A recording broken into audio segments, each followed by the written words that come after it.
The West Indies have booked their spot into the semifinals of the ICC Women's World T20 after an 83-run victory over Sri Lanka at the Darren Sammy Cricket Ground on Friday. Simon Preston has the details. After winning the toss and choosing to bat, the West Indies had their best start of the tournament as the opening pair of Hayley Matthews and Deandra Dottin had a 94-run first-wicket partnership.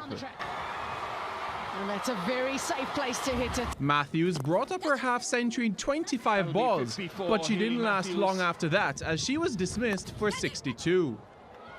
Held on this time. Dottin found the gaps to keep up the momentum before departing for 49. Oh, close. Close given. The skipper Stefani Taylor gave the innings a push at the end with a knock of 41 runs from 25 deliveries. The Windies ended their 20 overs at 187 for 5, which is their highest ever score in a World T20.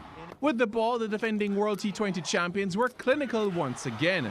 Matthews took 3 for 16 from 3 overs and took a brilliant catch to remove the Sri Lankan captain Shamari Atapattu. Grenadian spinner Afi Fletcher wrapped up the Sri Lankan innings to secure win number 3 of the tournament. The 83-run victory is West Indies' biggest win in the history of the Women's World T20. You know, we said that we just need to apply ourselves out there, spend some time on the crease.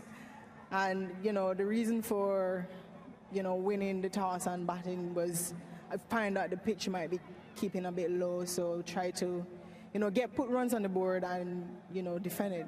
Player of the match, Hayley Matthews, says the next aim is to win the group.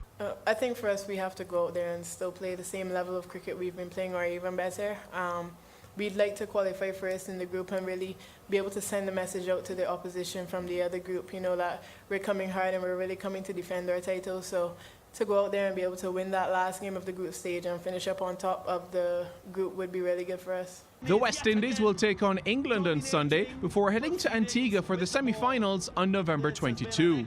Reporting for TVJ Sports, I'm Simon Preston.